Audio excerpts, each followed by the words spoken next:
આજ રોજ વડોદરા મહાનગરપાલિકાની વડી કચેરી ખાતે દર મંગળવારે લેવાતી રિવ્યૂ બેઠક મળી હતી. વડોદરા મહાનગરપાલિકા દ્વારા શહેરના વિકાસ માટે મહત્વપૂર્ણ નિર્ણયોની જાહેરાત.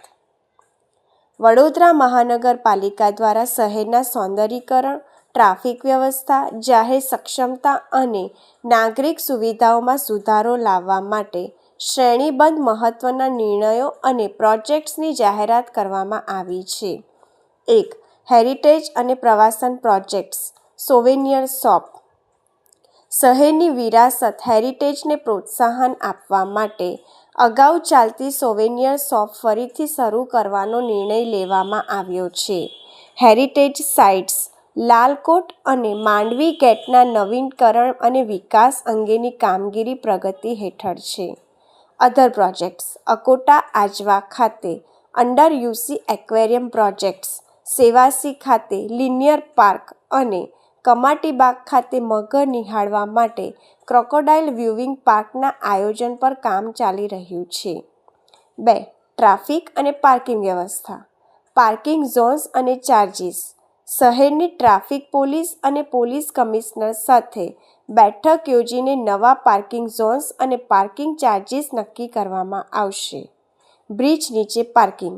શહેરના બ્રિજ નીચે પાર્કિંગ સ્પોટ્સ બનાવીને મહાનગરપાલિકા માટે વધારાની આવક ઊભી કરવા અંગે ચર્ચા ચાલી રહી છે. ગેરકાયદેસર પાર્કિંગ પર અંકુશ. રસ્તાઓ પર ગેરકાયદેસર પાર્કિંગ રોકવા માટે બોલાર્ડ્સ લગાવવાની કામગીરી શરૂ કરી દેવામાં આવી છે. 3. જાહેર પરિવહન, પબ્લિક ટ્રાન્સપોર્ટ, ઇલેક્ટ્રિક બસો. શહેરમાં પર્યાવરણ અનુકૂળ પરિવહનને વેગ આપવા માટે નવી 20 ઇલેક્ટ્રિક બસો ટૂંક સમયમાં લોન્ચ કરવામાં આવશે, જ્યારે અન્ય 80 બસો આગામી સમયમાં ઉમેરવામાં આવશે. Charging infrastructure. બસો માટે ઝોન વાઇઝ ઇલેક્ટ્રિક ચાર્જિંગ સ્ટેશનો અને ઇન્ફ્રાસ્ટ્રક્ચર તૈયાર કરવામાં આવી રહ્યું છે. 4. ગુણવત્તા નિયંત્રણ અને જવાબદારી. ક્વોલિટી કંટ્રોલ અને એકાઉન્ટેબિલિટી. ક્વોલિટી કંટ્રોલ અને પ્લાનિંગ સેલ. કામગીરીમાં ગુણવત્તા જાળવવા માટે ક્વોલિટી કંટ્રોલ સેલ અને પ્લાનિંગ સેલને વધુ સક્રિય કરવામાં આવ્યા છે. કોન્ટ્રાક્ટરો પર દંડ. કામમાં ખામી કે બેદરકારી જણાશે તો સંબંધિત ઇજારાદારો, થર્ડ પાર્ટી ઇન્સ્પેક્શન્સ ટીમો અને થર્ડ પાર્ટી પીએમસી સામે દંડાત્મક કાર્યવાહી અને પેનલ્ટી લગાવવામાં આવશે. 5. અન્ય વિકાસ કામગીરી. સ્પોર્ટ્સ અને રિન્યુઅલ. સમા ડાઇવિંગ પૂલ અને માંજલપુર ટ્રેકના રિનોવેશન્સની કામગીરી ટૂંક સમયમાં શરૂ થશે. ડ્રેનેજ અને પાણીની સમસ્યા. શહેરના અમુક વોર્ડમાં પાણીના દબાણ અને કન્ટેમિનેશન્સ, દૂષિત પાણીની સમસ્યા ઉકેલવા તેમજ ડ્રેનેજ માસ્ટર પ્લાન હેઠળ લાઇન સાફસફાઈની સૂચનાઓ આપવામાં આવી છે. સરકારી ઇમારતોનું નવીનીકરણ. સરકારી શાળાઓ, આંગણવાડીઓ અને હોસ્પિટલોમાં કલરકામ અને વધારાની કામગીરી ઝડપથી પૂર્ણ કરવા ઝોનલ એન્જિનિયરોને આદેશ અપાયા છે. સૌથી પહેલાં જે રાજ્ય સરકાર તરફથી પણ રિવ્યૂ કરવામાં આવે છે આ તમામ કામગીરીની ઉપર, અને ફિલ્ડમાં અત્યારે જે પબ્લિક પાસે જે ચોમાસા દરમિયાન જે પબ્લિક ગ્રીવેન્સીસ છે એના ઉપર વધારે ભાર મૂકીને આજે રિવ્યૂ કરવામાં આવે છે. ખાસ કરીને ઈસ્ટ ઝોન અને વેસ્ટ ઝોનના, ઈસ્ટ ઝોનના 3 વોર્ડ અને વેસ્ટ ઝોનના 2 વોર્ડમાંથી વધારે રજૂઆતો અમને મળી છે. ખાસ કરીને ડ્રેનેજનું 42% ફરિયાદો ડ્રેનેજનું કમ્પ્લેન છે. થોડું ઘણું વોટર પ્રેશર અને કન્ટામિનેશન ઇસ્યુઝ છે અને સાફ સફાઈનો ઇસ્યુઝ છે.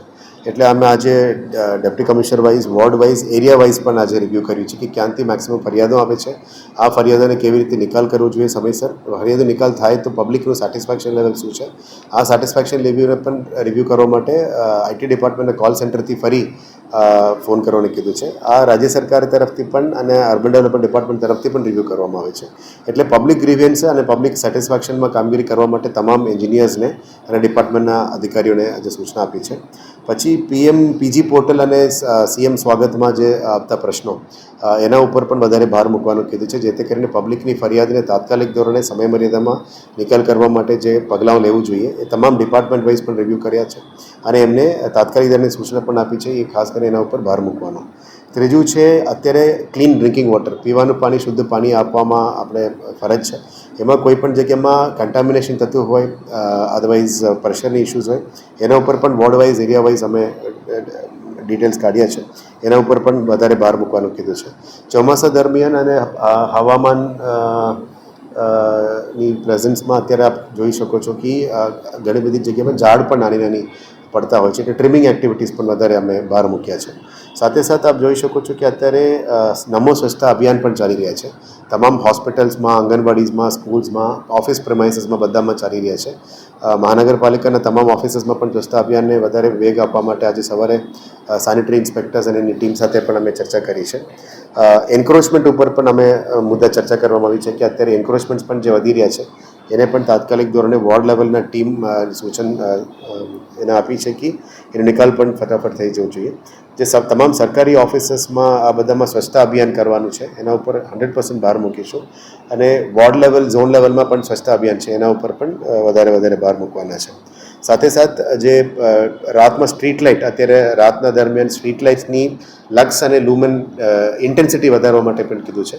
અમુક વિસ્તારમાં ડાર્ક સ્પોટ્સ વધારે ના દેખાય એના માટે ત્યારના વ્હાઇટ લાઇટ ઇન્ટેન્સિટી વધારવા માટે પણ સૂચના આપી છે, જેથી કરીને સ્ટ્રીટ લાઇટ ડિપાર્ટમેન્ટનું આ કામગીરી ટૂંકા સમયમાં કરીશું. આવનારા દિવસોમાં નમો આરોગ્ય વન એક વડોદરામાં બનાવવા માટે રાજ્ય સરકાર તરફથી પણ એ સૂચના આવી છે. નમો આરોગ્ય વન માટે ગ્રાઉન્ડ લેવલ પ્લાનિંગનું કામગીરી શરૂ કરી દીધી છે. અત્યારે આપ જાણો છો કે આખા સિટીમાં અમે કેનપી લગાવીને પ્લાન્ટ ડિસ્ટ્રીબ્યુશન, એટલે ઝાડની વાવેતર માટે ડિસ્ટ્રીબ્યુશન ફ્રીમાં આપણે આપી રહ્યા છે. દરેક વોર્ડ વાઇઝ, ઝોન વાઇઝ એનું પણ સંખ્યા વધારવા માટે એમને સૂચના આપી છે. અત્યારે 20 જગ્યા ઉપર એ લોકો વિતરણની કામગીરી શરૂ કરી છે, ગાર્ડન્સમાં, પબ્લિક સ્પેસીસમાં. દરેક વોર્ડમાં, પબ્લિક સ્પેસીસમાં અને ગાર્ડનમાં એને વધારવા માટે સ્કેલ વધારવાનું કીધું છે. એટલે 20થી હવે 115 જગ્યા ઉપર પણ ઝાડ વિતરણની વ્યવસ્થા કરવાના છે. આવનારા દિવસોમાં પ્લાન્ટેશન એક્ટિવિટી અને નાના મોટા ગાર્ડન્સનું પણ વિગતવાર અમે લિસ્ટ આપીશું. એમાં વધારે કામગીરી કરવા માટે નક્કી કર્યું છે. ઘણા દિવસોથી વડોદરામાં પેન્ડિંગ એક એજન્ડા હતી કે veterinary hospital four dogs, veterinary hospital અને ક્રિમેટોરિયમની પ્રાથમિક ટેન્ડરિંગનું કામગીરી શરૂ કરી દીધી છે. પ્લોટ આઇડેન્ટિફિકેશન થઈ ગયું છે, એટલે ચારો ઝોનમાં વેટનરી હોસ્પિટલ અને ક્રિમેટોરિયમ, એક કોમન ક્રિમેટોરિયમ પણ કરવા માટે નક્કી કર્યું છે. એક નેચરલ ફાર્મિંગ, પ્રાકૃતિક ખેતી માટે પણ ફાર્મ માર્કેટ અત્યારે બની રહ્યા છે, જેથી કરીને પ્રાકૃતિક ખેતીના ખેડૂતો માટે વડોદરા શહેરમાં આવીને વેચી શકાય એવા બાબતની તૈયારી છે. માનનીય રાજ્યપાલશ્રી અને માનનીય મુખ્યમંત્રીશ્રીની અધ્યક્ષતામાં એની રિવ્યૂ પણ કરી હતી. એટલે આવનારા દિવસમાં ટૂંકા સમયમાં એક નેચરલ ફાર્મિંગ માર્કેટ પણ અમે લોન્ચ કરવાના છે. સાથે વેજીટેબલ માર્કેટ્સ પણ ચારો ઝોનમાં જે કામગીરી અમે બજેટમાં અનાઉન્સ કરી એ પણ પ્રગતિ હેઠળ છે. સ્મશાનમાં, તમામ સ્મશાનોમાં પણ જે નાનું મોટું રજૂઆતો આવતી હતી ત્યાં સ્મશાનોમાં પણ કામગીરી બધાને સરખું કરવા માટે સૂચના આપી. ત્યાં હવે ઓલમોસ્ટ ઇશ્યુઝ પતી ગયું છે અને નવું સ્મશાનનું જે કન્સ્ટ્રક્શન કામ ચાલુ છે એને પણ વેગ આપવા માટે અમે ધીમે ગતિએ ચાલતું ફરિયાદ મળી છે એને પણ વહેલા પૂરું કરવા માટે અમે નોટિસ પણ ઇસ્યુ કરી છે અને કામગીરી ફાસ્ટ કરીશું. એક આપણે કમાટીબાગમાં વ્હાઇટ હાઉસ છે, એને આવનારા દિવસોમાં અમે કલ્ચરલ સેન્ટર તરીકે પણ કન્વર્ટ કરવા માંગીએ છીએ. એમ્ફી થિયેટરમાં અઠવાડિયે કાર્યક્રમો થાય છે, ત્યાં લાઇટ એન્ડ સાઉન્ડ્સ પણ અમે એડ કરવાના છે. વ્હાઇટ હાઉસની આધારે એમ્બિયન્ટ લાઇટિંગમાં પણ લઈ જવાના છે અને નીચે કલ્ચરલ સેન્ટરમાં પણ હેન્ડીક્રાફ્ટને પણ લઈ જવાનું છે. એક સોનિયર શોપ પણ શરૂ કરવાનું નક્કી કરી છે, જે પહેલાં ચાલતી હતી અને ફરીથી એને શરૂ કરવાનું નક્કી કર્યું છે, જેથી કરીને લોકો માટે પણ વડોદરાની હેરિટેજ બાબત બધું એમને મળે. સિક્યોરિટીમાં પણ ઇશ્યુઝમાં જે ફરિયાદો હતી, અદરવાઇઝ હાજરીનો ઇશ્યુ હતી, એ પણ હાથમાં લીધી છે. આવનારા દિવસોમાં સિક્યોરિટી સિસ્ટમ જે વડોદરામાં છે, મહાનગરપાલિકામાં છે, એનામાં પણ સુધારો લાવવા માટે પ્રયત્ન ચાલી રહ્યા છે. ટૂંકા સમયમાં એમાં પણ નિકાલ કરવામાં આવશે. સમા ડાઇવિંગ પુલનું રેનોવેશનનું કામગીરી પણ આવનારા દિવસોમાં કરીશું. માંજલપુર ટ્રેકનું રેનોવેશનનું પણ કામગીરી શરૂ કરીશું. અક્વેરિયમ પ્રોજેક્ટ જે અંડર UCF અમે જાહેર કરી છે આજવામાં, એનું પણ અત્યારે પ્લાનિંગ ચાલી રહ્યા છે. એક લિનિયર પાર્કનું પણ વાત ચાલી રહી છે સેવાસીમાં, એનું પણ કામ પ્રગતિ હેઠળ છે. આવનારા દિવસોમાં VUDA ring road, VUDA water distribution system અને વુડા હાઉસિંગ, એમાં જે લોકાર્પણ સુધી આવી ગયું છે એ બધાને પણ લોકાર્પણ સુધી લઈ જઈશું. વડોદરા મહાનગરપાલિકામાં યુનિફોર્મ સિસ્ટમ લાગુ થઈ ગયું છે અને ધીરે ધીરે તમામ યુનિફોર્મ્સ પણ પહેરીને પ્રોપર મિટિંગ્સ અટેન્ડ કરવાની શરૂ કરી દે છે. હવે ક્લાસ 3, ક્લાસ 4નું પણ જે બાકી હતું એ પણ અમે આપી દેવાના છે ટૂંકા સમયમાં. આવનારા દિવસોમાં ફાયર એન્જિન્સ જે જૂના થઈ ગયા છે એમાં પણ એક પ્રોપર કમિટી ફોર્મ કરીને ફાયર એન્જિન્સની આવનારા દિવસોમાં અપગ્રેડેશન, ફાયર સ્ટાફની અપગ્રેડેશન, નવું એમના માટે ક્વાર્ટર્સ અને ફાયર સ્ટેશનની અપગ્રેડેશન એ બધા ઉપર પણ આવનારા દિવસોમાં કામગીરી કરવાના છે. સુરસાગર આરતી જે જાહેર કરી છે એ રાજ્ય સરકાર લેવલમાં થોડું અમે ફોલોઅપમાં છે. ટૂંકા સમયમાં એનું પણ કામ શરૂ કરી દેવાના છે. આવનારા દિવસોમાં પાર્કિંગ અને સ્ટ્રીટ વેન્ડિંગ ઉપર જે કામગીરી પેન્ડિંગ છે એના પણ વેગ આપવાનો આજે સૂચના આપી છે. એટલે આવનારા દિવસોમાં પાર્કિંગ ઝોન્સ, પાર્કિંગ એરિયાસ, સિટીના ટ્રાફિક પોલીસ સાથે પણ એક મિટિંગ થઈ ગઈ છે. પછી મારા અને માન્ય પોલીસ કમિશનરનું એક મિટિંગ બાકી છે. એના પછી પાર્કિંગ ઝોન્સ અને પાર્કિંગ ચાર્જસ આ બધા પણ આપણે લેવાના છે. મહાનગરપાલિકા પછી એ ચાર્જસ નક્કી કરશે. અને જે ગેરકાયદેસર પાર્કિંગ કરે છે સ્ટ્રીટ્સ ઉપર એના ઉપર બોલાર્ડ્સ લગાવવાનું કામગીરી પણ શરૂ કરી દીધી છે. એટલે ધીરે ધીરે એનું લઈશું. આવનારા દિવસોમાં બ્રિજેસની નીચે પણ કદાચ પાર્કિંગ સ્પોટ ક્રિએટ કરી શકાય, બીએમસીને રેવન્યુ ક્રિએટ કરી શકાય, એના ઉપર પણ અત્યારે ચર્ચા વિમર્શ ચાલી રહ્યા છે. અને હેરિટેજમાં લાલકોટ અને માંડવી ગેટ આના ઉપર પણ કામગીરી અત્યારે પ્રગતિમાં લેવાનું ચર્ચા ચાલી રહ્યા છે. ઇલેક્ટ્રિક બસીસ 20 બસીસ એક્સ્ટ્રા આવી ગઈ છે, એને પણ ટૂંકા સમયમાં સિટીમાં લોન્ચ કરવાના છે. અને એને સંલગ્નમાં ઇલેક્ટ્રિક ચાર્જિંગ ઇન્ફ્રાસ્ટ્રક્ચરનું પણ કામગીરી ચાલી રહ્યા છે. આસી બસીસ પણ આવી ટૂંકા સમયમાં 1 મહિનાની અંદર પણ લાવવાની અમે તૈયારીઓ કરી રહ્યા છે. પછી ઝોન વાઇઝ ચાર્જિંગ ઇન્ફ્રાસ્ટ્રક્ચર પણ એના માટે તૈયાર કરવું પડશે. એ પણ ધીરે ધીરે આના ઉપર કામગીરી રેડી કરીશું. જે સ્પોર્ટ્સ સ્ટેડિયમ્સ છે, ઓડિટોરિયમ્સ છે, લાઇબ્રેરીઝ છે, યોગ સેન્ટર છે, તમામનું ડિઝાઇન સ્પેસમાં આવી ગયું છે.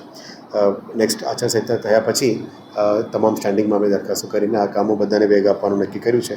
ક્વોલિટી કંટ્રોલ સેલ જે અહીંયા અમે વાત કરી હતી, ક્વોલિટી કંટ્રોલ સેલ અને પ્લાનિંગ સેલનું પણ અમારું ડીએમસી પ્રોજેક્ટ્સ કામગીરી કરી રહ્યા છે. ટૂંકા સમય પછી ક્વોલિટી કંટ્રોલ તમામ કામમાં કેવી રીતે લાવી, અસંખ્ય ઇજારાઓ છે એને કેવી રીતે કંટ્રોલમાં લાવી, પ્લાનિંગ સાથે કામગીરી કેવી રીતે શરૂ કરવું, કન્સલ્ટન્ટ્સમાં ઇમ્પ્રુવમેન્ટ કેવી રીતે લાવવાનું, અને ક્વોલિટી કંટ્રોલની જવાબદારી જે થર્ડ પાર્ટી ઇન્સ્પેક્શનમાં કામ કરે છે એનું પણ જવાબદારી, અને પીએમસીનું જે કામગીરી દરમિયાન અમે પેમેન્ટ કરી છે એમનું પણ જવાબદારી નક્કી કરવામાં આવશે. એટલે વર્કમેનશિપ, વર્ક ક્વોલિટીમાં કોઈ પણ કમ્પ્લેન્ટ હોય એના ઉપર કાર્યવાહી કરવા માટે આજે અમે નક્કી કર્યું છે. એમાં ના કરતા હોય તો પેનલ્ટી અને દંડનીય કાર્યવાહી પણ અમે શરૂ કરીશું. કમાટીબાગમાં જે ક્રોકોડાઇલ વ્યુઇંગ પાર્ક છે એનું પણ પ્લાનિંગ ચાલી રહ્યા છે બ્રિજ સાથે. અને વિશ્વામિત્રીનું જે એસપીવી છે અને સિટી બસનું એસપીવી છે એ પણ આગળ પ્રગતિ હેઠળ લઈ રહ્યા છે. આવનારા દિવસોમાં વર્કિંગ વુમેન્સ હોસ્ટેલ પણ જે એ ઝોનમાં કરી રહ્યા છે એના ઉપર પણ આજે રિવ્યૂ કરવામાં આવ્યું છે. ટૂંકા સમયમાં એ અને સોલાર ટ્રીઝનું પણ ધીરે અમે ખાતમુહૂર્ત લોકાર્પણ લેવલમાં લઈ જઈ રહ્યા છે. સોલાર ટ્રીઝનું પણ આફ્ટર 4th ઓગસ્ટ લોકાર્પણ સુધી લઈ જવાનું નક્કી કર્યું છે. મોટાભાગમાં જે ડ્રેઇન માસ્ટરની પેન્ડિંગ હતી એ પણ આવી ગયું છે હવે. એટલે રૂપારેલ ખાસ અને મહાનગર ખાસમાં એમને ઉતારીને કામગીરી પણ કરી રહ્યા છે. જે પણ જગ્યામાં પ્લાસ્ટિકની ભરાણ છે, અદરવાઇઝ અટકાયત થઈ રહી છે, બધાને ક્લીન કરવાનું કામગીરી શરૂ કરી છે. મોટાભાગમાં આ જે 5 વોર્ડમાં અમુક એરિયાઝમાં વોટર કન્ટામિનેશન અને વોટર પ્રેશર ઇસ્યુઝ છે એને સુધારો લાવવા માટે પણ સૂચના આપી છે. પેચવર્કનું કામ પણ એને ક્વોલિટી કામગીરી કરવા માટે પહેલાં માનવ દિવસનું ચાલતું હતું, પછી એફડીઆરથી કરવાનું કીધું છે. હવે અમે એઆરસી તરફથી પણ જઈ રહ્યા છે. એને પણ વહેલા તકે પૂરું કરવા માટે નક્કી કર્યું છે. અને સ્કૂલ્સ, આંગણવાડીઝ અને હોસ્પિટલમાં પણ ફ્રેશ પેઇન્ટિંગ જે બાકી છે સુધારો વધારા કરવાનું છે. ઝોનલ લેવલના એન્જિનિયર્સને પણ સૂચના આપી છે. એમાં પણ સારું કામ કરવા માટે પણ એમને સૂચના આપી છે. આવનારા દિવસોમાં એનું કામગીરીની પ્રગતિ પણ અમે વિઝિટમાં કરીને રિવ્યૂ લેવાના છે. એ હું વોર્ડ નંબર કયા આવશે? દિનેશ બિલવાળોને ગઈકાલે મને વિડીયો આપ્યું છે. હું આજે રિવ્યૂ કરીને એનું શું નિકાલ થઈ શકે આપણે ચર્ચા કરીએ. ઓકે, એને પરમનન્ટ સોલ્યુશન કરવું પડે. ઠીક, આજે સારું છે, આપણે ધ્યાને લાવ્યા છે. હું આજે ટીમ જોડે ચર્ચા કરીને એનો રસ્તો કાઢી આપું. Thank you.